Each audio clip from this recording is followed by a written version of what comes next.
30 Verses, Trimsika Karika, by Vasubandhu.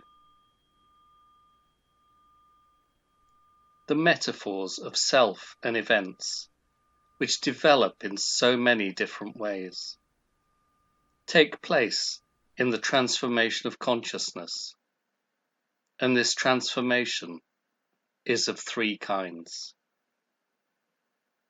Maturation, that called always reflecting, and the perception of sense objects.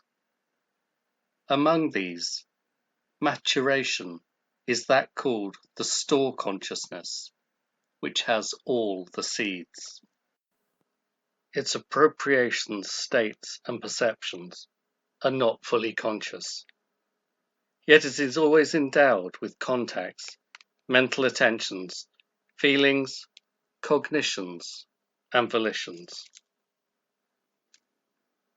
Its feelings are equanimous, it is unobstructed and indeterminate. The same for its contacts, etc. It develops like the currents in a stream. Its devolvement takes place in a saintly state. Dependent on it there, develops a consciousness called manas, having the store consciousness as its object of consciousness, and having the nature of always reflecting. It is always conjoined with four afflictions, obstructed but indeterminate, known as view of self, confusion of self, pride of self, and love of self. And wherever it arises, so do contact and the others. But it doesn't exist in a saintly state, or in the attainment of cessation, or even in a super-mundane path. This is the second transformation. The third is the apprehension of sense objects of six kinds. It is either beneficial or unbeneficial, or both. It is always connected with sarvatragas, and sometimes with factors that arise specifically, with beneficial events associated with chitta, afflictions, and secondary afflictions. Its feelings are of three kinds. The first are contact, etc. Those arising specifically are zest, confidence, memory, concentration, and insight.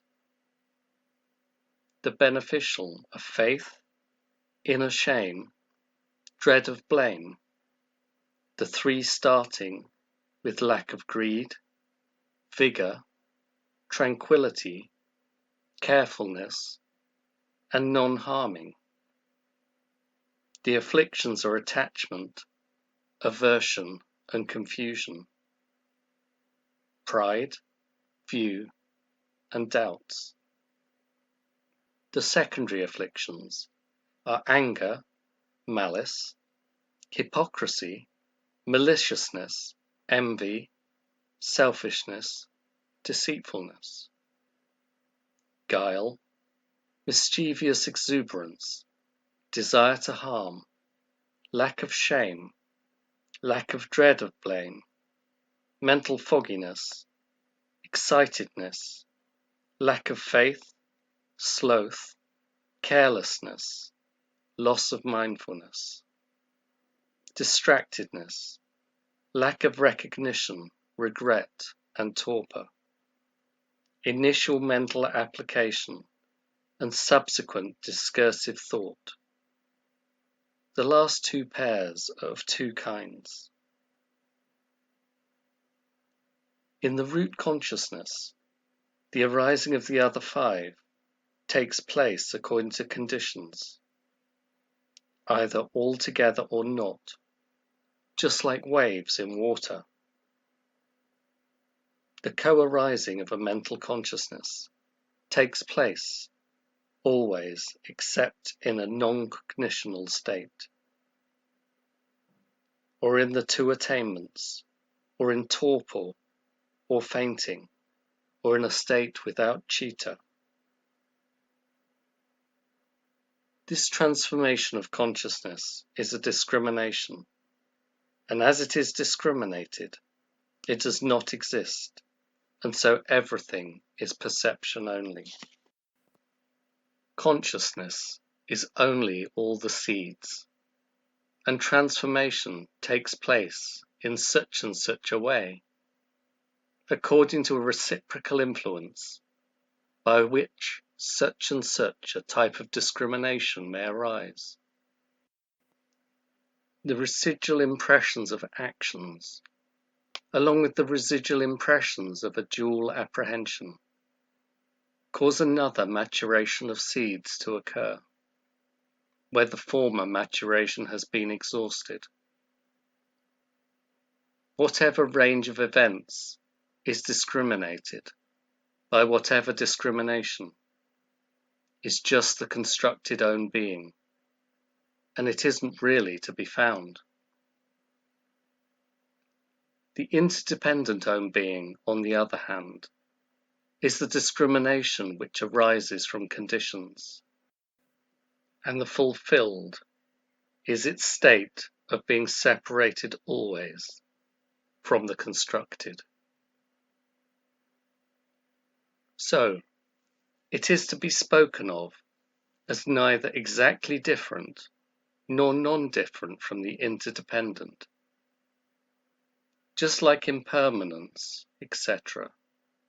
For when one isn't seen, the other is.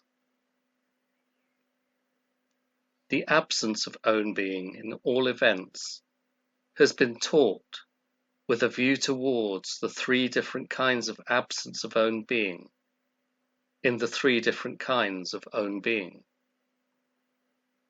The first is without own being through its character itself, but the second because of its non-independence, and the third is absence of own being.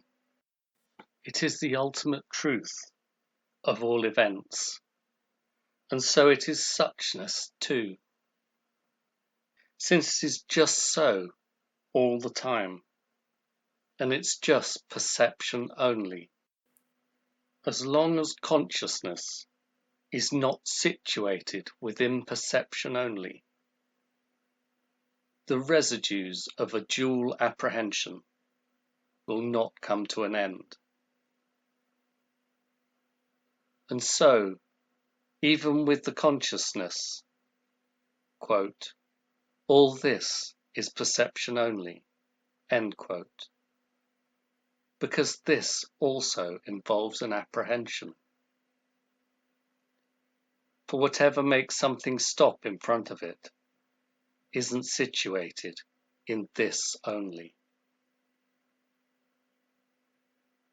When consciousness does not apprehend any object of consciousness, it's situated in consciousness only.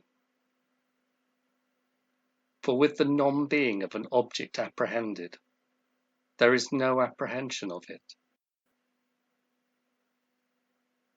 It is without citta, without apprehension, and it is super-mundane knowledge. It is revolution at the basis, the ending of two kinds of susceptibility to harm. It is the inconceivable, beneficial constant ground, not liable to affliction, bliss, and the liberation body, called the Dharma body of the sage.